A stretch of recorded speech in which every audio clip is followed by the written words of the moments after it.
Sir যে আমাকে HTML করতে দিল, আমি তো এইচটিএমএল এ কিছু বুঝিই না।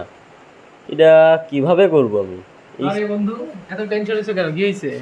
এইচটিএমএল দিছে স্যার, আমি তো এইচটিএমএল এর এইসব বুঝি না, আমি এত কিভাবে সহজ করব? HTML দিছে, বুঝতে পারছো না? আচ্ছা না। ঠিক আছে, আমি দেখি তোমাকে বোঝাই দিই। এত সহজ HTML তুমি পারো না, একটা কথা হলো।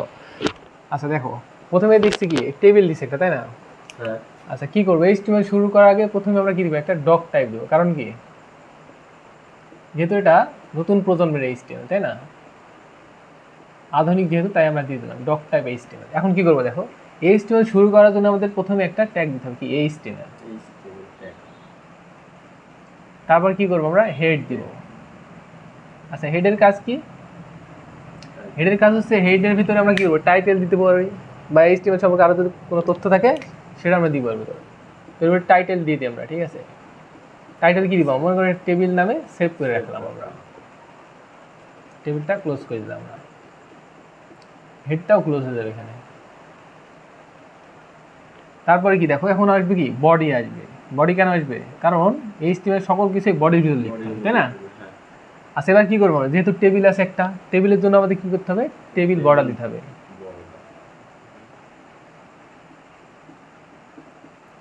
আচ্ছা টেবিল বর্ডার নিজের ইচ্ছা মতো দেওয়া যায়, 1 থেকে শুরু করি, যে কোনো, ঠিক আছে, যে কোনোটা দিতে পারো, সমস্যা নাই। এখন তারপরে আসবে কি আসবে, এখন এখন আমরা দেখব নতুন কিছু ট্যাগ। একটা হচ্ছে টিআর, একটা হচ্ছে টিডি, তাই না? টিআর মানে কি, টেবিল রো, আর টিডি মানে, হ্যাঁ, আর টিডি কি, টেবিল ডাটা, আর টিএইচটা কি, টেবিল হেড। আচ্ছা এখানে কিন্তু দুইটা হেড আছে, দেখো, এই যে একটা, এই যে একটা, একটা নেম, একটা রোল, এই যে সারিতে, এই সারিতে, তাই না? তাহলে আমরা প্রথম টিআর দিয়ে ফেলি, টেবিল রো। আচ্ছা টেবিল রোতে এখন কি আছে, প্রথম যে টিআর অর্থাৎ নেম আর রোল, তাই না? দুইটা তো টেবিল হেড, তাহলে এই যে টিএইচ, টেবিল হেড। প্রথম টিএইচটা কি, নেম, তাই না? নেম, তাহলে এই টিএইচটা ক্লোজ। দ্বিতীয় টিএইচটা কি, রোল, এখানেও টিএইচটা ক্লোজ হয়ে যাবে। তারপর কি, এই টিআর এর কাজও শেষ, আমাদের টেবিল রোর কাজ শেষ, তাই প্রথমটা ক্লোজ করে দিলাম।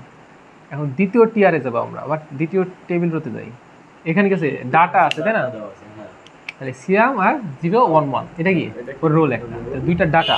তো তাহলে আমরা টিডি ব্যবহার করবো, যে টিডি প্রথমটা কি, সিয়াম, ক্লোজ টিডি। তারপরে হ্যাঁ আবার টিডি 011, তাই না? আচ্ছা ক্লোজ টিডি করে দিলাম। এখন এই টেবিল রো এর কাজও কি, শেষ আমাদের, তাই আগে স্ল্যাশ, স্ল্যাশ দেওয়ার পরে কোনো ট্যাগ লিখলে সেটাকে ক্লোজিং ট্যাগ হয়।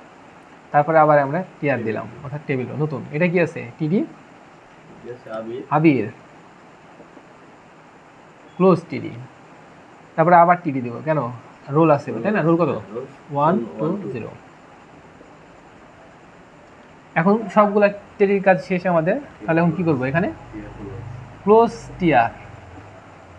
তারপরে আমাদের উল্টা দিক দেবো, এখন টেবিল ক্লোজ করা হয়নি, টেবিলটা ক্লোজ করে দিলাম। আচ্ছা টেবিল ক্লোজ করা গেলে এরপর কি, বডি, আমাদের সকল কাজ শেষ যেহেতু, তাই বডি ক্লোজ করে দিলাম। হ্যাঁ বডির কাজও শেষ। তারপর কি, এখন সব কিছু শেষ, HTML ক্লোজ করে দিলাম আমাদের, ক্লোজ HTML। দেখো এত সহজভাবে শেষ হয়ে গেল। সহজ জিনিস অবশ্য আমি বুঝি না। ধন্যবাদ বন্ধু তোমাকে এভাবে বোঝাই দেওয়ার জন্য। অবশ্যই ধন্যবাদ, এভাবে চালিয়ে দাও।